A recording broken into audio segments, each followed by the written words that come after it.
Hello.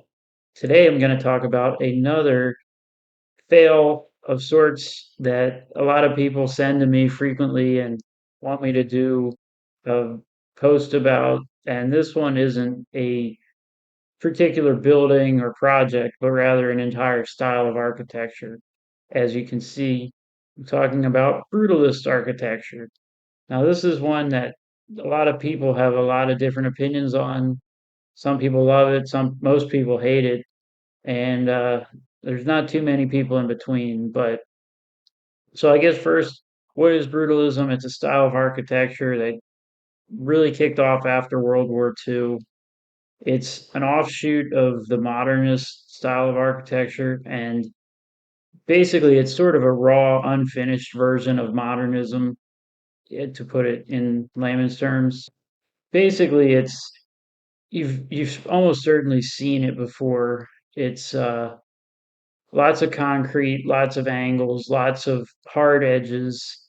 It's one of those things that even if you have a hard time describing it, you definitely will recognize it when you see it. And like I said, it kind of takes a lot of the geometric features from modernism and the lines and the angles, but then it mixes it with that raw, unfinished look. So you have a lot of exposed concrete and exposed structural steel and exposed brick. And I mean, the end result is unique, if nothing else. So as you can see, there's a vast range of what it can look like. Now, what do I think about it? I think a lot of it looks like dog shit, but there are some cool ones. So I'm not I don't want to throw the baby out with the bathwater. I think there are some cool brutalist pieces of architecture, and my favorite is in Chicago. It is 55 West Wacker Street. And this, as you can see, it's pretty underwhelming building as far as Chicago architecture goes. But to me, that's what makes this particular building so interesting is it's flanked by these, 80-story buildings with all glass, very modern looking. And then you have this 25-story building or 20-story building, all the concrete and the old brutalist style. So that's my personal favorite.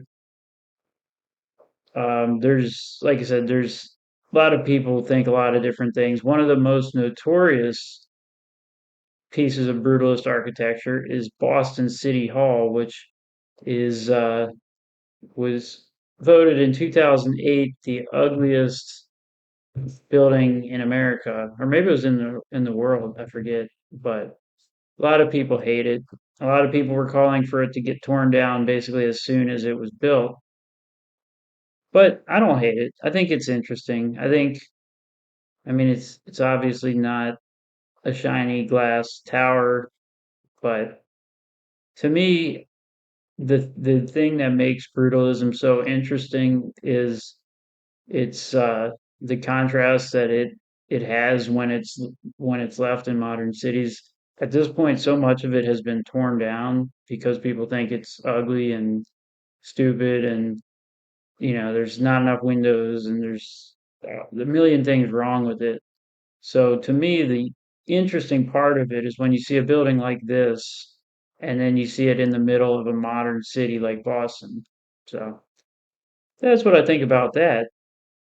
Anyways, just figured I would address that potential fail. So, what do you think about modern, or rather, brutalist architecture? Do you think it's a fail, or do you think it's not all that bad?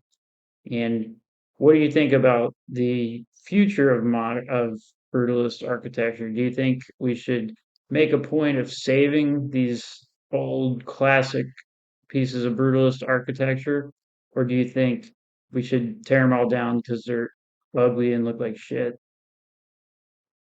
That one's kind of cool.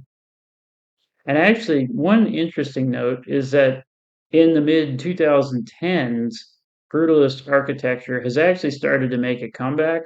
It's obviously not what it was in the 60s and 70s, but there's been a number of new buildings, relatively high profile buildings, built in the brutalist style of architecture. So interesting to see how the trends come and go, and this is one that I'm not sure it'll ever come back quite as strongly as it was in the 60s and the 70s into the 70s, but it does seem like the hatred for brutalist architecture that was there for, you know, 20 years following the 70s has sort of dissipated at this point. So maybe there's still some room for it after all. Anyways, that's all I got. Let me know what you think.